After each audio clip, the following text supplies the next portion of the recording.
এখন তো একটা চায়ের বিনিময়ে বিচারের রায় পাল্টে যায়, এক প্যাকেট সিগারেটের বিনিময়ে বিচারের রায় পাল্টে যায়। আল্লাহর হাবিব বলেন খাইনাতুল আউইন, কিয়ামতের আগে যখন চোখের খেয়ানত বেড়ে যাবে তখন কিয়ামত আসবে, ভূমিধস হবে, ভূমিকম্প হবে। ভূমিধস শুরু হয়েছে, ভূমিকম্প শুরু হয়েছে মিথ্যার কারণে, মিথ্যা সাক্ষ্যর কারণে, মিথ্যা কথার কারণে, নাচ গান বেড়ে যাবার কারণে, মদ বেড়ে যাবার কারণে। অথচ আজকে যুবক মাদকাসক্ত, আজকে যুবক মাদকাসক্ত, বাড়ির মধ্যে ঢুকছে টাকার জন্য, বাবার গলায় ছুরি ধরছে, ইয়াবা খাবে, বাবা না দিলে অনেক যুবক মাদকের জন্য বাবার গলায় ছুরি ধরছে, কারণ সমাজে ইসলাম নাই। কথা বলেন না কেন? নাই। 2 নাম্বার, এই কোরআনে একটা ওয়াজ আছে 3 অক্ষরের, জাল কাপ র, মানে কি? মাশাআল্লাহ, মানে কি? জিকির। মানে কি? আমি যদি এখন জিকিরের ওয়াজ করি, এখানে কেউ রাগ করবেন? বরং অনেকে বলবেন তো পীরে কামেল এসেছে, যাওয়ার সময় তো লাউ কদু যা পারবেন আমার গাড়ির ব্যাগ ডালায় দিবেন। কথা কি ঠিক? তো জিকির কোরআনের একটা পরিভাষা, এটার ওয়াজ করলে মুসল্লিরা আমারে পীর বলে। এই কোরআনে আর একটা ওয়াজ আছে 3 অক্ষরের, জিম হা দাল। কথা বলেন না কেন? কি নাম? কি নাম? জোরে বলেন কি নাম? আহারে, আমি জাল কাপড়া 3 অক্ষরের জিকিরের ওয়াজ করলে সবাই খুশি হয়, হাদিয়া বেড়ে যায়, আমার গাড়িতে মানুষ হাদিয়া দিয়ে দেয়। আর একই মুসল্লির সামনে যদি আমি জিম হাদাল জিহাদের ওয়াজ করি, ওই একই মুসল্লিরা আমার উপরে রাগ করে, আমাকে জঙ্গিবাদের মামলা দিয়ে কণ্ঠরুদ্ধ করে দেয়। কেন? কেন? তার মানে ও জিকিরের মর্যাদা আমরা বোঝাতে সক্ষম হয়েছি, জিহাদও যে ইসলামের একটা অংশ এটা আমরা বোঝাতে সক্ষম হই নাই। বোঝাতে হবে। নামাজ যেমন দিনের পরিভাষা, রোজা যেমন দিনের পরিভাষা, হজ যেমন দিনের পরিভাষা, জিহাদও ঈমান রক্ষার একটা পরিভাষা। নামাজ যেমন প্রয়োজন, সমাজ পরিবর্তনে জিহাদও প্রয়োজন। তবে জিহাদ মানে সশস্ত্রতা নয়, জিহাদ মানে দিন বোঝানোর জন্য একজন দায়ীর, একজন কর্মীর প্রাণান্তকর চেষ্টা, মানুষকে নিয়ে জান্নাতে যাওয়ার জন্য। কথা কি বোঝাতে পারছি আমি আপনাদেরকে? যদিও সারা বিশ্ব জুড়ে একটা জিনিস ছড়িয়ে দেওয়া হয়েছে, জিহাদ মানে জঙ্গিবাদ, কিন্তু সারা পৃথিবী জানে জিহাদ মানে জঙ্গিবাদ নয়। আর ইসলাম কোন জঙ্গিবাদের ধর্ম? ইসলাম কোন জঙ্গি ধর্ম নয়, ইসলাম কোন জঙ্গি ধর্ম নয়। ইসলামের শত্রু যারা, ইসলামের শত্রু যারা, তারাই জঙ্গি হয়।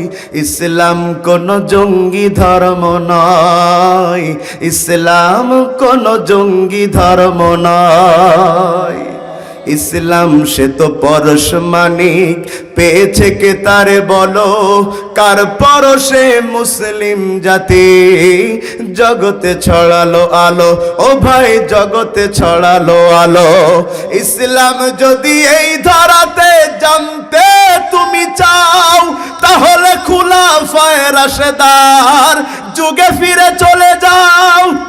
তারা ছড়া ইসলামের বাণী, প্রতিষ্ঠা করলো বিশ্বময়।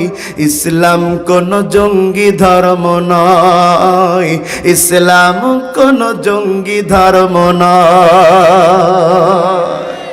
জাতিকে এটা বোঝাতে হবে, ইসলাম প্রতিষ্ঠা মানে, সামাজিকভাবে ইসলাম ইস্টাবলিশড হওয়া মানে সবার অধিকার সংরক্ষণ করা।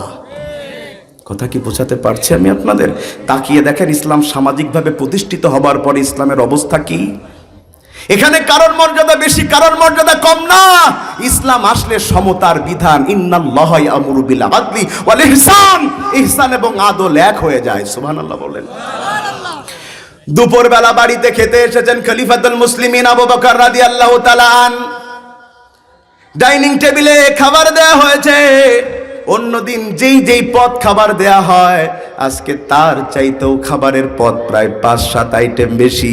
অন্যদিন হয়তো রুটি খান, জাইতুনের তেল খান, 1-2 রকম আইটেম হয়, আজকে আইটেম বেশি। ডাক দিয়ে বললেন, বিবি রে, এতগুলো আইটেম পাইলা কোথায়? আমি তো বাজারের জন্য এক্সট্রা টাকা দেই নাই। হযরত আবু বকর প্রশ্ন করার পরে চুপ করে আছে তার বিবি। বলে, কথা বলো না কেন? টাকা পাইলা কই? বিবি এবার ডাক দিয়ে বলছেন, আপনি প্রতিদিন যেই বাজার খরচ দেন, কথার কথা 100 টাকা দেয়, এই 100 টাকা থেকে আমি প্রতিদিন 5 টাকা করে বাঁচাই। বাঁচায় বাঁচায় 6 মাস যাবার পরে যেই টাকাটা জমেছে, এই টাকাটা দিয়ে আমি একটু বাড়তি খাবার তৈরি করেছি। খাবার শুয়ে দেখলেন না খলিফাতুল মুসলিমিন আবু বকর রাদিয়াল্লাহু তাআলা আনহু সাথে সাথে সংসদের মিটিং ডাকলেন, অর্থ মন্ত্রণালয়ের ক্যাবিনেট মিটিং ডাকলেন। সচিব ছিলেন যারা, খাজানচির দায়িত্ব ছিলেন যারা, সবাইকে দুপুরবেলা হঠাৎ ডেকেছেন। সবাই অবাক হয়ে বলছেন, কি ব্যাপার দুপুরে খাওয়ার সময় ডাকলেন খলিফা? বলছে, এমন একটা ঘটনা ঘটেছে যেটা আমাকে জাহান্নামে নিয়ে যেতে পারে।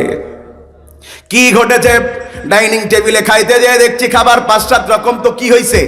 এই খাবার 5-7 রকম আমার বিবি হাতে কলমে বুঝিয়ে দিয়েছে, তোমরা প্রতিদিন আমার বাজার খরচের জন্য যে 100 টাকা দাও, 100 টাকা লাগে না, 95 টাকা হলেও আমার হয়ে যায়।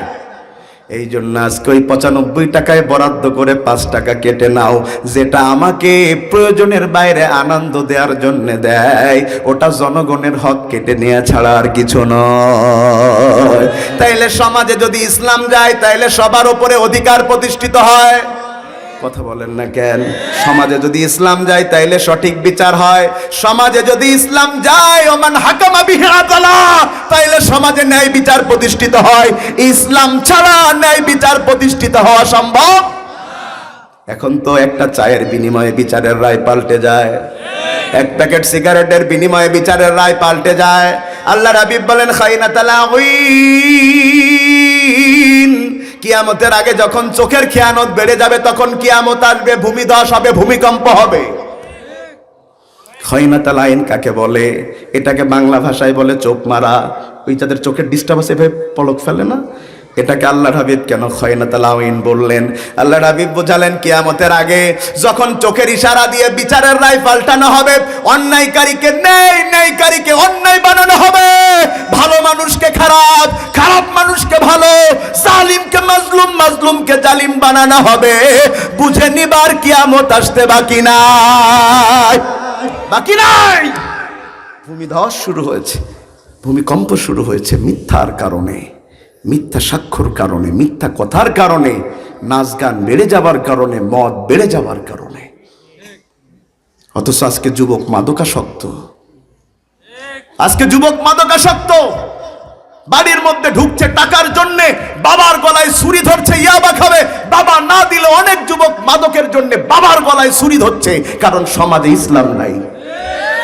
কথা বলেন না কেন? নাই। যেই শিক্ষা দিচ্ছি ওই শিক্ষাতেও ইসলামের মৌলিক জ্ঞান ঢোকাতে পারছি না। মাদক শরীরের জন্য খারাপ এটা বুঝাতে পারছি, কিন্তু মাদকের কুফল আল্লাহর কাছে কি এটা বোঝাতে পারছি না। যারা শিক্ষক হবেন, উচিত পাঠদানের পাশাপাশি মাদকের কুফল জাতিকে তুলে ধরা, সামাজিকভাবে সবকিছু বোঝানো দরকার। কথা কি শুনতেছেন আমার? তো সমাজ যদি ইসলাম কায়েম হয়ে যায়, ইসলাম প্রতিষ্ঠিত হয়ে যায়, ন্যায় বিচার আর আদল প্রতিষ্ঠিত হয়ে যায়। সুবহানাল্লাহ বলেন। তাইলে আমরা আয়াতের প্রথমাংশে বুঝলাম, ইসলাম শুধু ব্যক্তিকে নিয়ে চিন্তা করে না, ইসলাম চিন্তা করে গোটা সমাজকে নিয়ে। কথা কি ঠিক?